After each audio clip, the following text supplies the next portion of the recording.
who had a drug problem, who was an alcoholic, who had developing psychosis, who had severe depression and an anxiety disorder. The last three were diagnosed. Walked into a church to argue with people about the existence of God. I walked into a church after being invited to go to a church by someone that I didn't know, and I thought, all right, I'm a progressive, I'm an atheist, I'm educated. I was in my third year of college at this point in time when I was 20. And I thought, this will probably be a pretty good opportunity for me to go and flex my intellectual prowess and argue with the people at this church about why I think they're stupid for believing that God exists and why I think they're stupid for believing that Jesus exists. Okay, a little background information. For 5 years, I was an atheist, and I detested everything to do with religion, especially Christianity. I had been raised Catholic, and after going to Catholic school and being exposed to a lot of things that Catholicism exposes you to, I just grew to detest religion, and I thought that people that believed in Jesus were hypocrites because they didn't practice what Jesus preached. That, and I'd been introduced to some scientific arguments that counteracted the Bible, that claimed that the Bible was inauthentic and claimed that the things that were in the Bible were inauthentic. I hadn't been exposed to a lot of theories, but I'd been exposed to enough that at the time, 20 years old, I was naive and I thought, yeah, this is enough to prove that God doesn't exist. So, fast forward, 20 years old, this atheist walks into a church to argue with Christians about the existence of God. Now I get to this church and I have a problem right away because no one in this church spoke English. They were Russians. And I didn't expect that. I walked into the building. The building didn't have any religious artifacts up and around and on display. I thought that might have been the case because of my experience with Catholicism, but nope. I show up to this church. There's no crosses on the walls. There's no paintings and figures of Mary and Jesus. I didn't even think that I had walked into a church. I was like, oh dear, this is kind of strange. But I went into it and I walked into a room that was in the building, and in the building there was about 80 people sitting down facing this man who was speaking, and he was speaking in a language that I didn't understand. Found out that that language was Russian. So when I saw this, I thought, crap.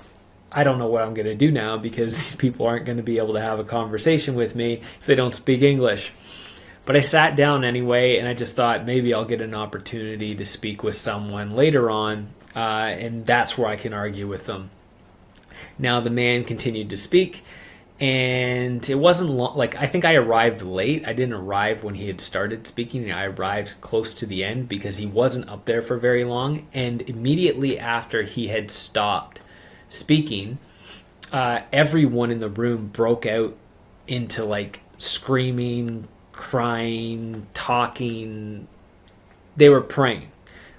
But it was like a kind of prayer that I had never seen before. When I saw people pray, it was like, get on your knees in a pew and pray and be silent. These people were saying things out loud, and they were crying and they were yelling, and some of them were sitting there silent the way that I thought that's what prayer was.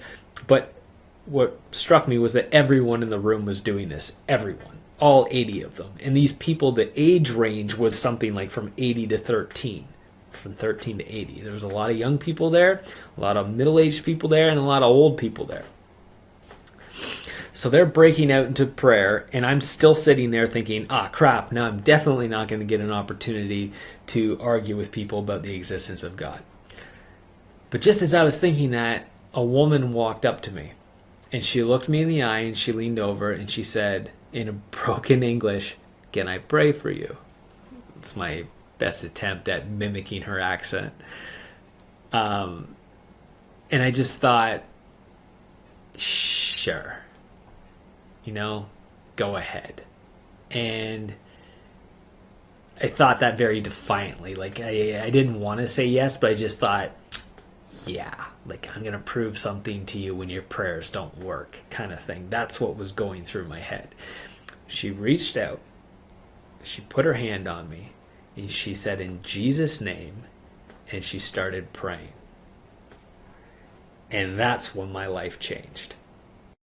And what I mean by my life changed is she started praying and I started manifesting. Now, if you're not familiar with the term manifesting, I'm just going to describe it to you. My body started doing things that defied metaphysics. My body started doing things that I couldn't explain. I started levitating and bouncing off of the chair that I was sitting in like a jackhammer. My feet, my butt, my hands, no part of my body was touching the ground in the chair at the same time. They were literally like bouncing off. And I wasn't causing my body to do this. I didn't have control of my body. This woman started praying and immediately my body started doing this. And in my head, I'm able to have thoughts, but I'm not able to control my arms. It's like if I was thinking, move my arm, couldn't move my arm. It's like, stop doing this. I couldn't stop doing this. I was at a loss for thought and I couldn't control what my body was doing. That's what I mean by manifesting. And I was scared. I was terrified. I didn't know what to think. And it was strange. I thought it was strange because I was able to have thoughts, but I wasn't able to control my body. And here I am locked in my head with my thinking, just thinking, I can't explain what is happening right now. I can't control my body, and I don't know what to do. I am met with this reality that I can't comprehend, but I can't deny that it's happening because it is happening.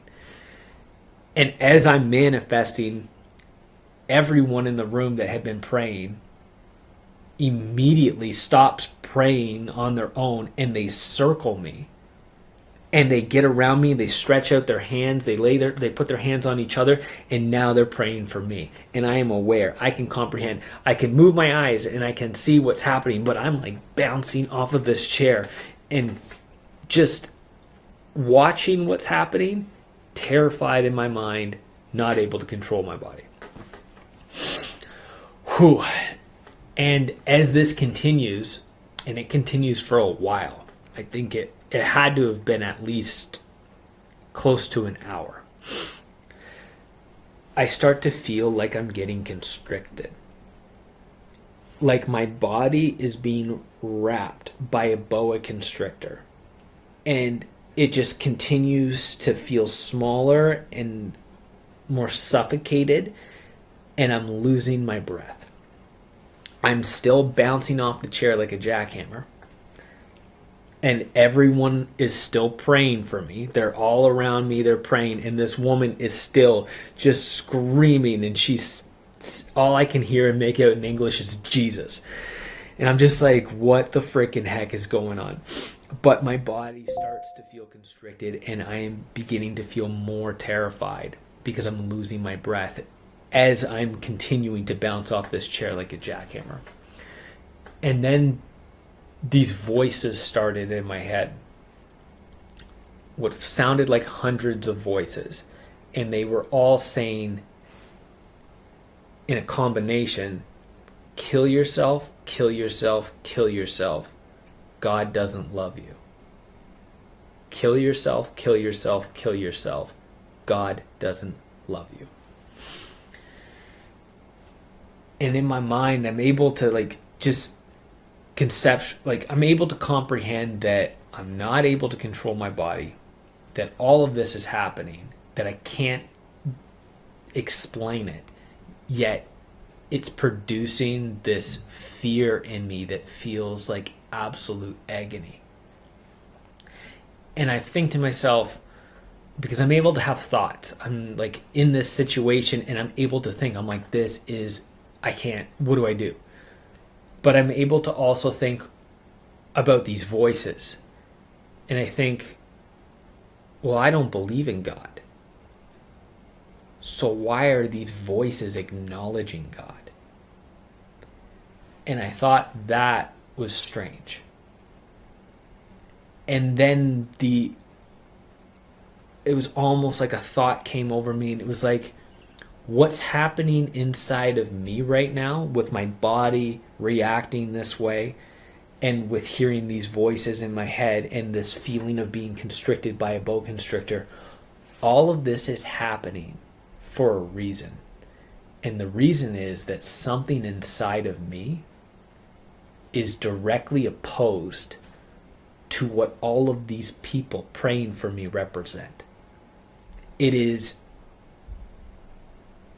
at its wit's end with being in this position and being opposed by this counteracting force.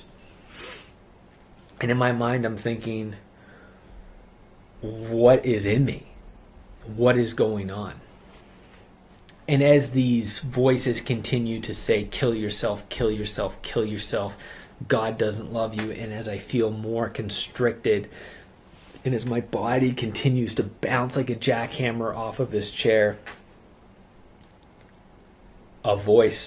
another voice spoke in my mind. And this one terrified me. Because when it spoke, all of the other voices shut up.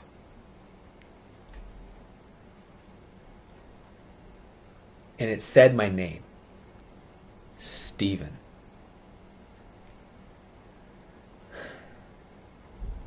And I just had this thought in my head when it said my name and when all these voices shut up, and I just felt like completely terrified. I just had a thought like, who are you? And the voice said, Jesus. And I thought,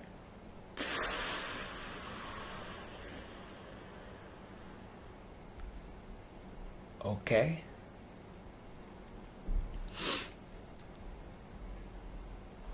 And then it said, come and follow me. And I thought in my head, and again, this is, all these people are still around me screaming and praying. My body's still bouncing off of this chair like a jackhammer. I still feel constricted, all of that's still present. The only thing now that's changed is all of the voices that were saying, kill yourself, kill yourself, kill yourself, God doesn't love you, have stopped. And my mind is completely clear, still comprehending the chaos that's going on, but it's now completely clear, and it's just fixated on the fact that this voice has spoken. This voice is terrifying me. This voice has said my name. This voice has said that it's Jesus, and this voice has said, come and follow me. And I'm just thinking, follow you? Don't you know who I am? I hate you.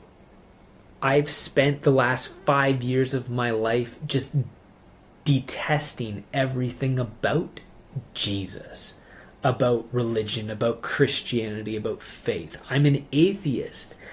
Don't you know what I've done? I'm a drug addict. I'm an alcoholic. I have done so many vile and grotesque things in my life.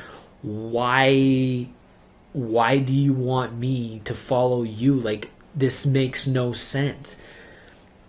And I'm just thinking in my head, I'm like, I can't deny the fact that this event is happening right now, or that this voice is speaking in my mind, and I'm clearly reacting to it. And I have another thought. I'm just like, I can't, why me? And the voice said again, come and follow me. And I'm like, I don't know how. And then it said, just say yes. And the second the voice said, just say yes, I realized that I had then regained my ability to speak. I'd regained my ability to talk. So I thought in my head, I'm like, okay, I'm going to say yes, because clearly these people that are around me praying right now, they represent Jesus. They are clearly Christians, and they're praying, and they won't stop saying Jesus' name. And whatever's inside my body right now, whatever's causing me to react so violently opposed to what they represent, is clearly not good. Whatever's in me is not good. And this voice has caused these voices in my head, these other voices that were telling me to kill myself and that God doesn't love me, to stop. So clearly there's power in this voice, and I am terrified of this voice, but this voice is authoritative. This voice is pure. There's just something about this voice that I can't quite comprehend and understand, but I just know that it is. I know that this voice is almighty. I know that this voice is authority. I know that this voice matters. And so I realized I'd regained my ability to speak. And so I said, yes. And the second the words left my lips, everyone in the room stopped praying. And this thing that felt like absolute death just like came out of my body. It just like came out. And I took a breath. And it felt like the first breath I had ever taken in my entire life. My lungs filled with air. And I breathed. And it was like new. It was like being born. It was like I had never experienced the taste of air, the ability to breathe so clearly before, and my body stopped bouncing off of the chair. It just settled. And that thing, like that feeling had just come out of me and left in the breath, and I just like came to, and everyone is just staring at me now. And I'm just absolutely acutely aware that the situation has now changed, and that what was so wrong with me, in me, was no longer in my body and a part of me. That something had miraculously changed. And I looked, and my arms that were covered in sores from the drug use had been completely healed. There was no patch of the sores on my arms. And I just like sat up in the chair, and then the voice said again to me, very clearly, meet me at the altar. And I thought, okay. And the second it said, meet me at the altar, there was like a whole bunch of people in front of me. Like this room was packed full of 80 people, and it wasn't a very big room. They parted in front of me and formed like a walkway through them so I could walk through them. And I stood up, and it was like immediately the voice said, meet me at the altar. They parted. I stood up, I walked through them, and I walked to the place where I had seen the man at the beginning of the night speaking from. And I walked up there, but as I was walking, it was like there was a wall that I was walking towards, and he was standing in front of the wall, or had been standing in front of the wall. So I walked up, and I stood in the spot, and then I turned around, and I faced everyone. And then immediately, I just felt this incredible feeling of warmth go into my body, fill it, and then my body just started to sway back and forth. And I wasn't controlling it again. It just started to sway, but unlike the previous feeling where it felt like constricting, where it felt like death and decay, and just gave me this horrible feeling, and clearly was partnered with me physically manifesting in a way that was metaphysically impossible. This feeling was complete peace, joy, warmth, and assurance. No voices were in my head telling me to kill myself or that God didn't love me. My mind was completely clear and had not felt... It felt so clear that I was barely able to comprehend how different my mental thoughts were in these few short moments. Like from sitting in the chair, stopping the voice, and then walking up and going to this spot. It was like I was thinking as a new person. And I felt completely different. than what I felt like before I walked into this church. And people know what you feel like. You know what your daily life feels like. You know how your thoughts are. You know what your mind feels like, what your body feels like. You're very familiar with yourself. I was acutely aware that I was not the same person that I was when I had walked into this building before. I was completely different. My mind wasn't feeling the same, thinking the same, comprehending things the same. My body didn't feel the same, and I felt completely new. And then here I am standing here in this spot, swaying back and forth with this feeling coming into me of just like warmth and assurance. And then I started speaking in a language that I didn't understand. It just started coming out of my mouth. And needless to say, that is the night that absolutely changed my life, and where I went from being an atheist to being a 100% full believer in Jesus Christ.